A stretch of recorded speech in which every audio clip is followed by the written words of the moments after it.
friends of mine here tonight from my mom's house. I have to watch over my mom because she's pretty frail these days, and my brothers and I are taking turns watching over her at night. So she needs 24-hour care. So enough about that, but that's why I'm in a different location than I typically am. Maybe you've seen me out here before. I'm here tonight to answer a question for a subscriber who is a very dedicated subscriber. Thank you so much to Angel Martinez. I don't know if it's Angel or Angel, how you say it. I'll call you Angel. Let me know if that's different. Angel has been watching my YouTube channel for a long time. God bless him. Thank you, brother, for that. And he was watching a solo. I was showing some stuff I learned from Don Felder, who's one of my favorite guitar players. And he asked me this question, which I thought was cool. He says, "Great like always. Thanks. How did you start learning to play lead guitar? I need to improve my skills. Did you read any books or see any DVDs that you can recommend? Also, what model guitar is that? Great. This is great stuff." Well, thanks, Angel. And this, first of all, let me get the guitar out of the way. This is a kind of a parts caster. If you've ever watched Matthew Patton, it's Matt's Big Dream is the YouTube channel. Then Matt has followed me for a while, and I follow Matt too. And Matt gave me this guitar. He had a friend that I think that just wasn't playing. Had this guitar. It was an Indiana Strat. It's one of the cheapest Strats you can possibly buy, off-market type Strat. But it has what's called Spitfire pickups in it, which sound amazing. For an economy guitar, I think you can buy this guitar for $150. Now this neck is totally different. See, it's got a Fender style neck. I mean, it's exactly a Fender style neck. And Angel, what happened? The Indiana neck that came with it was a great neck also. But I'm not going to get into how I did it, but I damaged some of the frets on it. And so I needed a different neck. And I went to Amazon about a year and a half ago or something, maybe it's longer than that. And there was a company selling these necks for like $55 a piece. And I bought just one because I wanted to see if it was any good. And it's a great neck. It's like the best neck. And I never re-necked a guitar before. So it was me testing out to see if I could, and I did. It turned out splendid. It turned out perfect. I did a video about it, so you might look up best economy neck or something for a Stratocaster, because typically Stratocaster necks are $150 plus. Oh, it's ridiculous. You might as well just buy a Squire for what they charge you for a neck. And so, as you can see, it is exactly like a Fender neck, and that's what happened and went wrong with that company. Is they infringed on the copyright, I'm sure, because you cannot go back there anymore and buy this neck. It's gone. And so, but I wish I'd bought 10 of them before they went out of business. Awesome maple neck, and so I've done a video about it, and it is just superb. It's one of the best playing guitars now.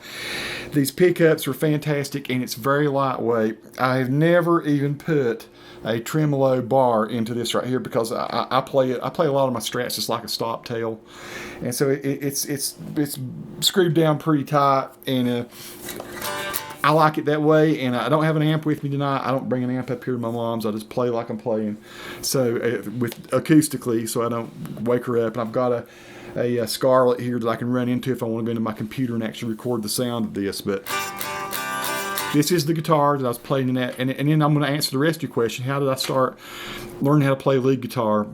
And did I read any books or watch any DVDs? So I am an older person. I know a lot of people don't realize this about me. I've tried to take care of myself, so I'm from a different era than most people that watch my videos. I was born in 1964, so I'm 57 years old. I can still remember when the Beatles were a band. And matter of fact, one of my favorite songs when I was a kid was Yellow Submarine. I loved The Long and Winding Road, Strawberry Fields Forever. I can remember when all those things were like actually on the radio, and before the Beatles broke up. I remember when Led Zeppelin came out. I was like 10. No, that's when I became aware of them. They probably came out when I was like 6 or something like that, 5 or 6. But I didn't get to listen to any of that until a little later on. But yeah, so I came up the old school way. Didn't have the internet, didn't have DVDs, didn't have instructional tapes, didn't have instructional videos. The best you could do back then was go buy a thing called a Mel Bay book, and it would show you chords and stuff in it. And there was no place around here that you couldn't mail order anything. It was just basically anything you learned just off of the record. So I started out playing acoustic guitar. I had an old Aria Pro 2 that I started playing in 1977 when I was 13. 13, close to 14, and played in churches. To get the guitar, my dad, my challenge was I had to borrow my mom's first cousin's guitar and prove to my dad that I would learn something. And what my dad wanted me to learn was "I'm So Lonesome I Could Cry" by Hank Williams, because Dad's favorite artist was Hank Williams. And so I learned how to play "I'm So Lonesome I Could Cry," at least the chords of it. And I had just local friends that would show me G, C, D, E, A, B7. So I started learning what they call the cowboy chords.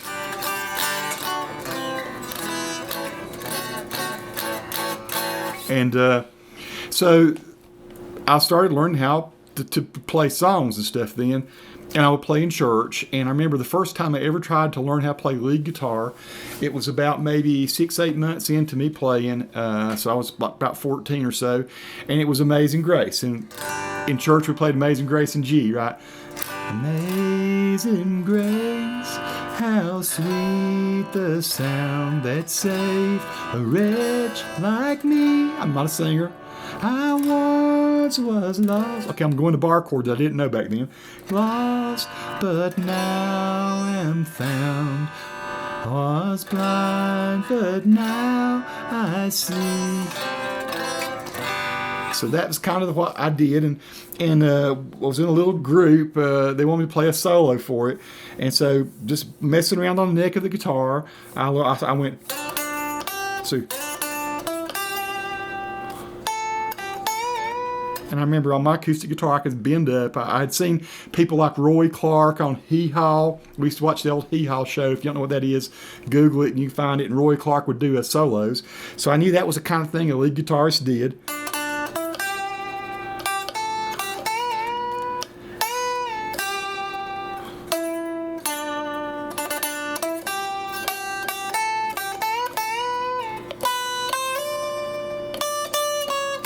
And I'm just playing these notes. That's almost exactly what I played that night I first played a lead solo. And I played it on the acoustic guitar while one of my other buddies played another acoustic guitar. So that was the beginning of me learning the lead. Is just finding a place on the neck where it was comfortable. Because I could have played that same lick. What would it have been? The only problem is I couldn't have done a little... Right, so I fiddled around and found out enough on the neck of the guitar that I could find the notes, right? And so basically I started just trying to find melodies. And I think that's probably the best way, really, anybody, you know what, if you know the melody of the song, doesn't matter what the song is. If you try to play what the singer is singing, that's a great way to start playing lead. It's just, because you start to figure out where the notes that are the melodic notes of the chord are. Now I know a whole lot of what I play online is just blues licks and stuff now. And that's just me just farting around, honestly. But I can play melodically if I want to, and I can play around the chord, and that's what I do if I'm playing the major key type stuff. I won't get too deep into it. I'm not going to talk any theory now, because here's my progression went this way. I played that kind of stuff in church, and I was at it was sort of like a praise and worship, early praise and worship type thing that happened at my high school when I was a freshman. So this would have been when I was 14, or I guess I was a freshman, 14 or 15, about a year, 6-7 months later. And the guy had an acoustic guitar, and he was playing bar chords. And I'd seen them played on television, but I had nobody that could explain them to me. And when you're watching Nashville players, like I say on Hee Haw or something, I might sit and watch something like the Midnight Special, or I'd watch. There's a thing called Blue Jean Network back then. Blue Jean Network, if anybody remembers that, that'll show how old you are too. And Don Kirshner's Rock Concert, a step late, and I see these guys playing these chords. Like, wow, they're doing this stuff. What's this thing? What's this the thing they're doing with the finger like this? And I'd try to figure that out. But this guy came to that worship service, and he played chords.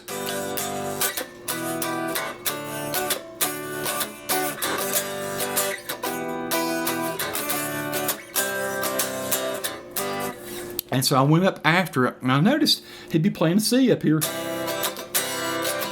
But sometimes or sometimes. And I'm thinking, what's he doing? Okay, I know that's a C in that song. I've played that song before. Why is he playing it down here? And I went up afterward, and I asked him, I said, okay, What are these chords called that you're doing up and down the neck? They're called bar chords. It's B-A-R-R. And so what it is, you're using your finger as a bar. And hey, do you know the E chord? And I said, of course I know the E chord. The E chord's this. I said, well, that E chord's movable. If you just put your finger here and you put the E chord with these fingers instead of these three fingers, then you've got an F. You got a G. You got an A. A B flat. A B. A C. A D flat. A D. And all the way back up to E. And everything starts over again on the 12th fret. This blew my mind. Like I say, no internet back then, no books to tell you this kind of thing.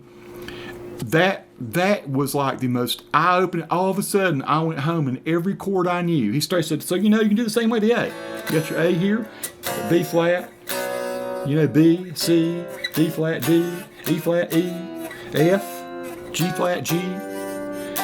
I went home and I absolutely went nuts. And all of a sudden, everything started crystallizing. Because here again, I knew how to play like a G cowboy type lick.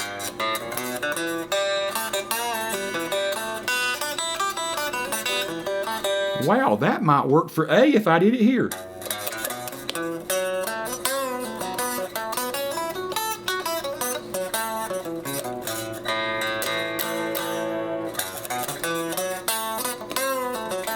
Now, what happened after that was a whole lot of exploration of the neck of the guitar and finding out where I didn't even know they were called pentatonic scales. But I knew what the notes were because I could hear guitar players using those. And I'll tell you what, one of the earliest true lead guitar leads that I learned, I liked Leonard Skinner a lot. At that point I was too early in the game to try to play stuff like Freebird, which is what everybody wanted to play. I couldn't even figure out what the guy was doing in Sweet Home Alabama because it seemed a little different than what I could say, hey, is he really playing that? But it was Ed King was pretty complicated. But the guy I could relate to was a guy named Gary Rosington. And there was a song on their live album. If you go there, look up the One More From the Road version of Tuesday's Gone. And this is the first guitar solo that I ever learned, and it's in the key of A, and it's like it might be D actually. I think it's D. It starts on the A chord. Let's see, it's a E.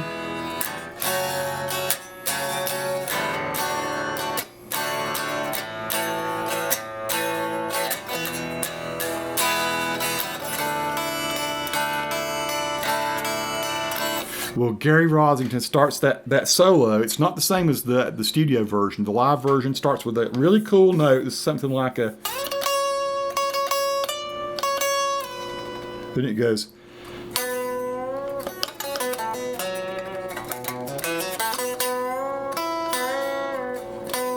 Or like something like a...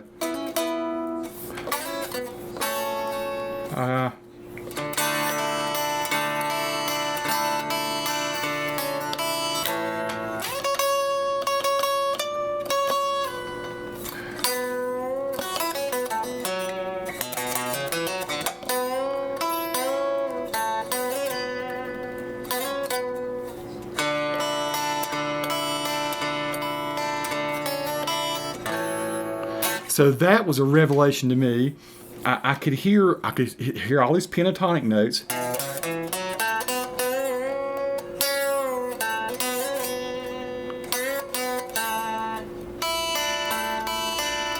And then I learned what I did just by listening to the record over and over again. I found every note in that solo, and at the very end, it's got a great solo there at the end. I'm not going to try to play it here tonight. I need to maybe go back and listen to it and review it, but it became one that I just learned a whole lot of notes from. And I remember also, along about this time, the Eagles came out with The Long Run.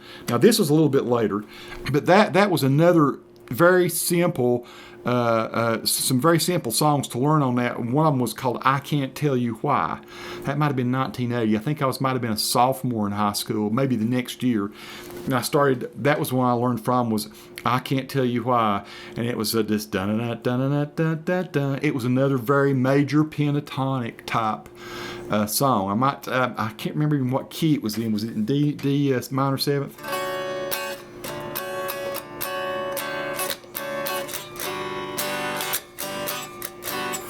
Now that's one of these nights Forgive me. But anyway, I can't tell you why I had some of the. This is just a pretty chords, pretty, and I don't know if Felder played the solo. I know he played it live, but I think that actually Glenn Fry might have written that solo, and so it's a very simple solo. I believe it said on the liner notes that Fry played the lead on that, on the album version, and I learned from that one. And I can remember some of the other ones that I started trying to pick up on were, let me see, what else was probably another one. I got the Eric Clapton record Just One Night, and I started trying to learn some blues licks and stuff off of that. And here again, I don't think I was playing a lot of these things right. I got High Infidelity by REO Speedwagon, and I would try to do the slower songs because I couldn't play all the fast stuff that Gary Richrath was doing. But I would find stuff like Keep On Loving You, and I could very easily hear what notes he was playing. Da, da, na, na, na, na, na, na, na. You know, you do, and you do his. I started learning how to do this thing with the pick. But so all of this was just me, here again, not even knowing what a pentatonic scale was, not even understanding the difference between a major and minor pentatonic, none of that. It was just me starting to play in bands and going to hang out with my friends and listen to songs. I remember we learned, I mentioned the other night that Just Between You and Me was a big song. It was here again, just notes and stuff that I could hear in my head and I could find easily on the guitar. By this point, I'd gotten a little Aria Pro 2 that was blue. Maybe I'll find a picture of one and put it in this video. Electric guitar. That was the first electric guitar that I had. It was a great little guitar, but it wasn't really what I wanted. It's just what I could afford and what I could find locally. And so I sort of started becoming that guy that would at least try to play lead. Whether I was doing it right or not, I had a good ear. The one thing I could do, I could listen, and I was so patient and persistent that I would find the notes. I would pick that needle up and down, or I got a cassette player. I would record the song so I could more easily back it up, and I could use the cassette player to go back and forth. And I became that guy that just really closely listened and would find the right notes. I remember when Crazy Little Thing Called Love by Queen came out, I was the guy that figured out that he was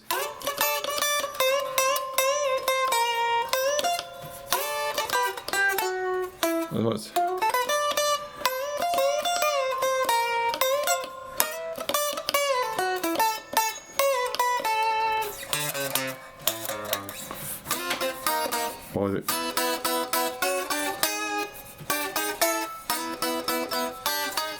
Whatever. I was the guy that could listen and play not only the notes, but maybe the harmony notes along with it. And here again, a whole lot of it was from watching Hee Haw too. And this is, I will just admit this, I would take my cassette recorder and I would go sit by the television, and when Roy Clark, every episode of Hee Haw, Roy Clark would do some sort of solo. Sometimes it'd be on a banjo, so I wouldn't record it. But if I could see he had his guitar out, usually it was a big jazz-looking Gibson type guitar, and he would come out and he would play this awesome solo, and I would sit beside the television. Didn't have video, couldn't VCR it or anything.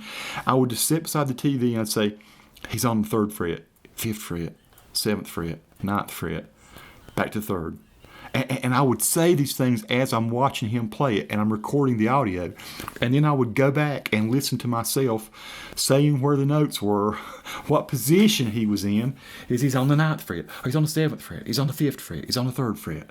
He's playing it open. He's played back to the 5th again. He's down to the 12th. And I could watch and see where Roy was. And a lot of times I got it wrong. But if I got it wrong, I could go back and listen. And I would say, maybe I messed up. And I would, no. I could hear myself. I've still got these tapes. Of me doing this stupid stuff. But boy, did it help. It helped my ear. I could hear what Roy was doing. I could hear where I said that he was. And I could go back and I'd try to learn how to play it. So that went on all through high school. I started playing in little local bands. And so, who am I as a guitarist? I'm just that dude that used to jam with everybody. And whatever band was willing to let me come in and play, I became the guy that could do lead guitar. Maybe not great, not a super flashy one or anything, but that could find the notes and play it. I could play some Zeppelin, I could play Skinner, I could play Blackfoot, I could play Highway Song, I could play Molly Hatchet Dreams I'll Never See, I could play But Flirting with Disaster, I could play all these 38 Special, Hold On Loosely. I was that guy that listened enough to figure it out. Now, what happened when I went to college at Mars Hill, there was actually a guy. His name's David Tedford. I'm going to give him a shout out. Dave's on Facebook. Dave Tedford, David Tedford. And Dave was just a killer guitar player, and he was the instructor at Mars Hill College. And you could actually go and get a 1 hour, you get 1 hour credit for taking guitar. And so I went, and I know Dave just taught a lot of beginner guitars and stuff, but when I got there and I showed him what I could do, and he realized I could play some lead. He realized I had no clue what I was doing, though. I was just playing whatever I could mimic monkey off the, and I couldn't really jam. That was my next thing is so how do I create these things myself? I can mimic what other people do, because I just listen really close, and I find their licks and stuff. But how do I apply that to something I want to do? And so David was the guy that helped me with that transition. David was the one to explain to me what a pentatonic scale was. Okay, you got this 3-note scale, and you got a minor one, you got a major one, right? 5-note scale, and what it is those 5 notes are the notes that are common to the 1, 4, and 5 chords. So he's telling me what a 1, 4, and 5 chord is. If I'm in the key of A, I've got a 1, a 4, a 5. If I'm in G, then I've got my G, C, D. And so Dave starts saying it. And so if you're playing a minor type thing, let's say we're playing in the key of B flat, then your minor pentatonic is, I added the blue note in there. It just automatically came. Let me go to A, since most people visually can follow the dots better. Let's go to A. So he said, maybe you've got this. That's your blues one. Well, back it up 3 frets, and you got your major one. Same thing. Start with that note, maybe, or you can start with the note behind it, but that's the note you're going to start on.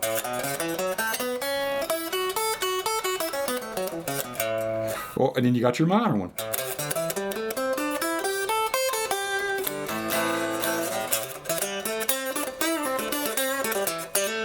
And it wasn't much of a stretch. I mean, I was already bending notes.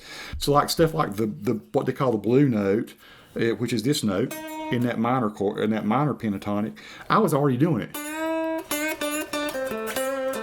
You could hear that it would work. There's the blue note again.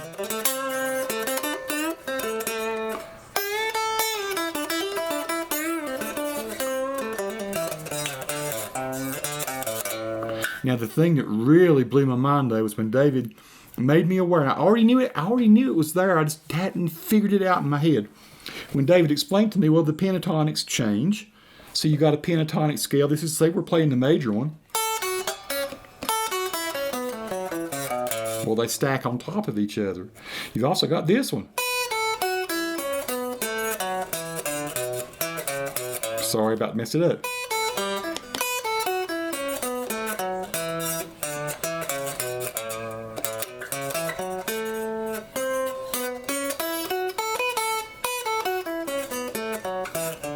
Uh-oh.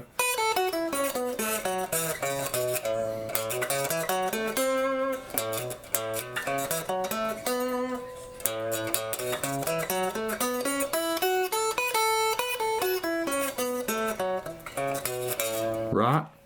So immediately I can see, well, some of these major notes are here where the minor is. So David started saying, if you want to sound a little bit jazzy, throw the major notes in over the minor pentatonic. So suddenly, it wasn't just this note with the blue note, if you want to add that in. It was also this note, and this note, and this note, and this note, and this note. And so all of a sudden, instead of just going those plain old things, I start going stuff like this.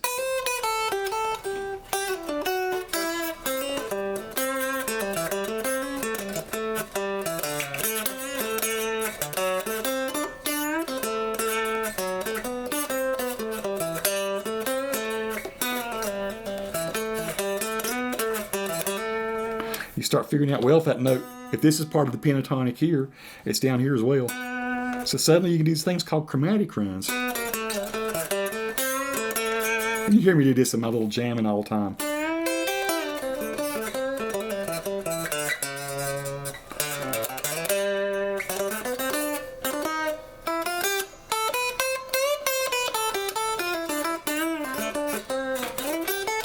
He starts telling me about this thing called the B.B. King box, which of course, since this pentatonic is here, the major one,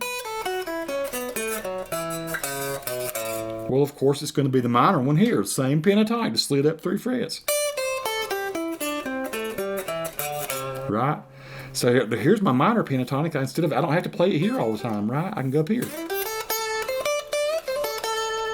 I can extend that.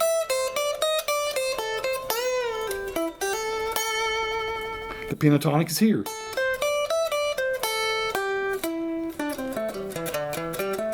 My second favorite box on the neck, by the way, is, so you say you're playing A minor, or you're playing the A minor blues or whatever. You know your A note's here, right? Wherever this note is, you've got three really awesome strings right here you can play.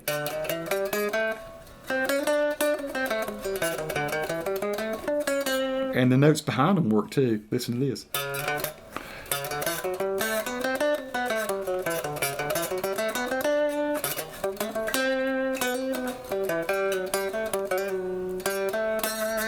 So you got really this,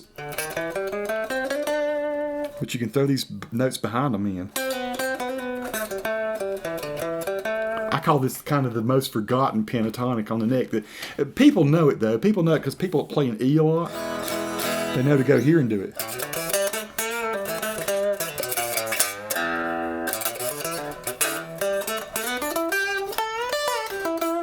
The other thing David started showing me was the double stops, the little. But I have to say, I learned most of my double stops listening to Mark Knopfler. There's so many of them in the Sultans of Swing. And there's a little, the one where I play a lot, which is this one, is kind of a Mark Knopfler type thing. And Mark would play a lot of little, of course, the whole little, very much like a double stop. And so I think he was the one that influenced me more from that kind of thing. But while I was there at Mars Hill College, David started turning me on to music that was a little more tough to play. And we listen to stuff like Mahavishnu Orchestra. We would listen to stuff like the Dixie Dregs, and these were things that super challenged me, man. Trying to learn some of these licks and stuff. We moved into the little sort of the more difficult Leonard Skinner type things and stuff that I liked. We started moving into the more, I guess, melodic type things. I remember we did study Bohemian Rhapsody pretty. I can still play pretty mean Bohemian Rhapsody. I just got to get it right in my head again. I'm not going to try to do it tonight. But back in the day, I really could pull that off pretty well. Ozzy Osbourne had been happening back then. We listened to Randy Rhoads. I remember I used to play the solo for Flying High again. If anybody'd like me to go over any of these solos and show you, I can go back and relearn them. Def Leppard was becoming big, and Def Leppard stuff was pretty easy but tricky in spots. And but I learned the solos for Foolin' and for Photograph and for Rock of Ages and stuff like that. that was going on back in the time. And then the whole kind of new wave, new rock stuff was going on. We were learning stuff like I Want a New Drug by Huey Lewis, and we were learning just various solos that were big at the time. I never did take on the Eddie Van Halen stuff so much. We would mess around with some. I would mess around with it on my own, but for some reason Eddie just seemed beyond me. I realize now I could have been learning some Eddie, and a lot of it was because he was playing tune flat a little bit. Stevie Ray Vaughan started happening when I was in college. I think I was maybe a junior in college when I first heard Stevie Ray, and that was a big type thing to get me back into more deep into blues, because I went through a period where I was a Clapton freak, but then I was also an Alex Lifeson freak. I was learning Rush stuff, and I started trying to play some classical music, and I got where I could play a number of classical pieces, not really well, but pretty good, passable. And so all those things built on my guitar knowledge. And what happened, I played in a lot of bands then at this time. I was doing Doobie Brothers, and I was trying to think what all else. Allman Brothers, started studying the Allman Brothers.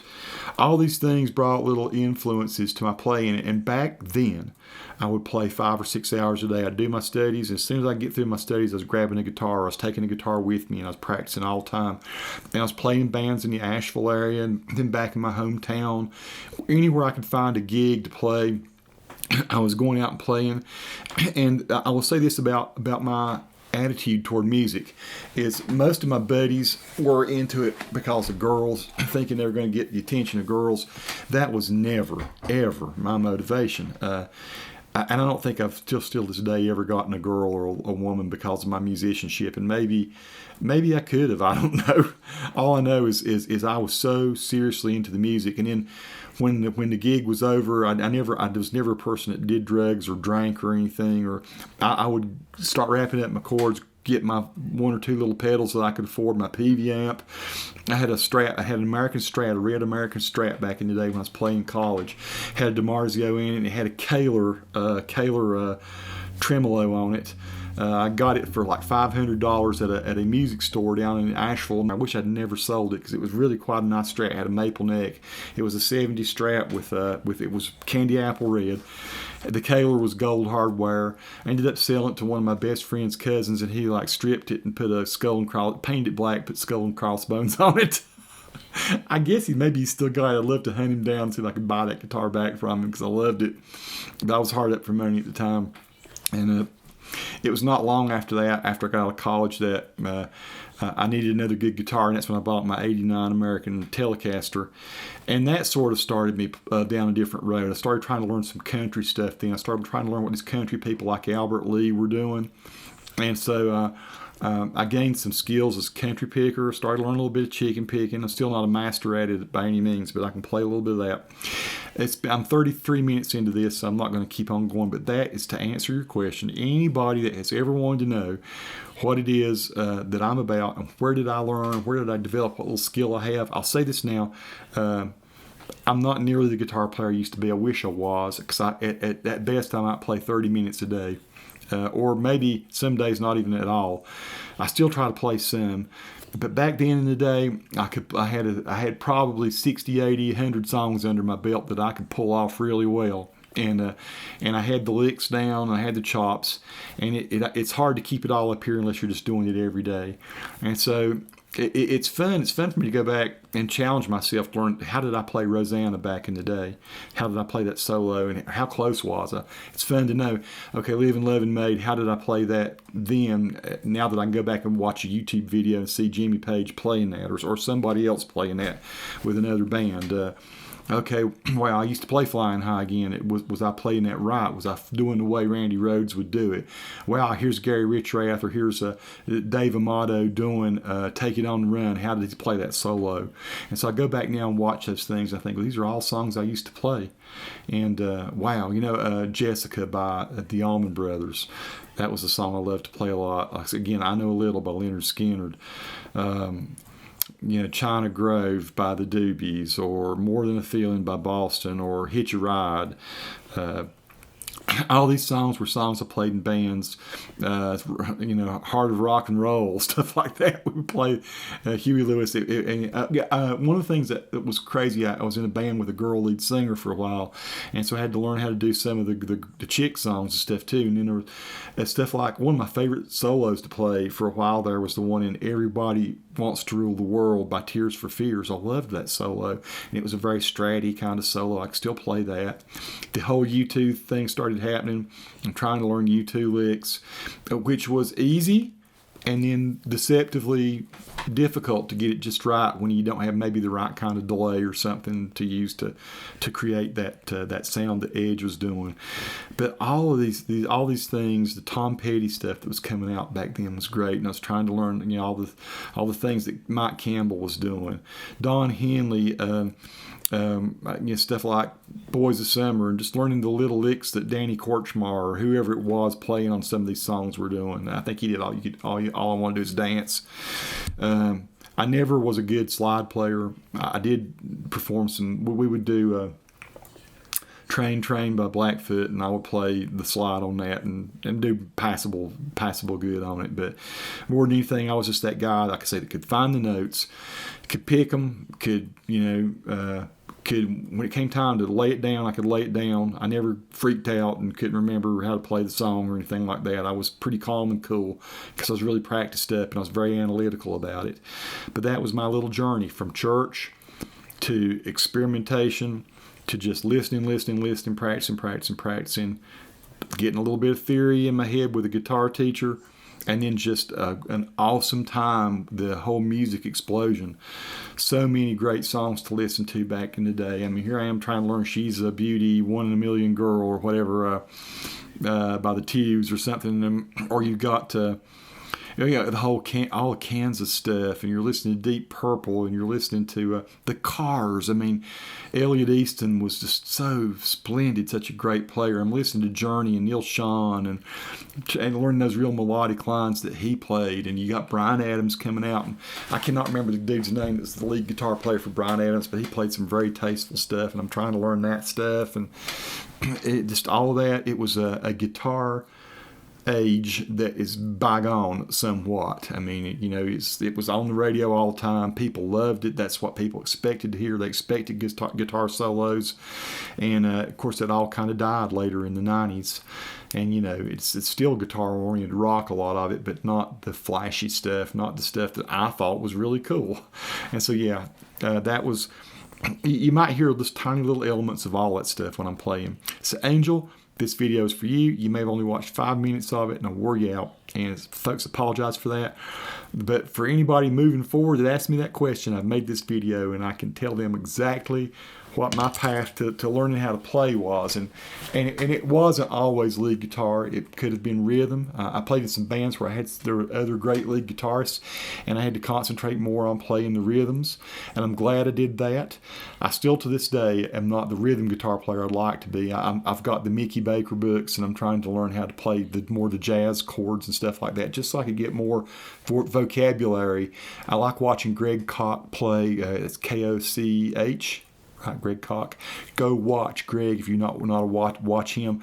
The thing to do, watch some of his in the band type things, and he'll solo and blow your mind. But then he also really can comp.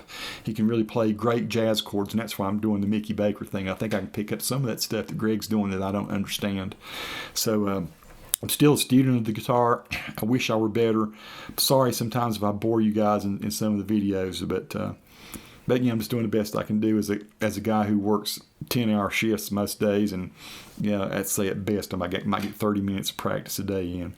So anyway, peace to all who watch. Subscribe to the channel. That answers that question. Hit the bell if you want more. If you got any questions, if it's something I can answer and I think I can answer it well, then I'll do a video. Just saying, Angel, again, thank you so very much.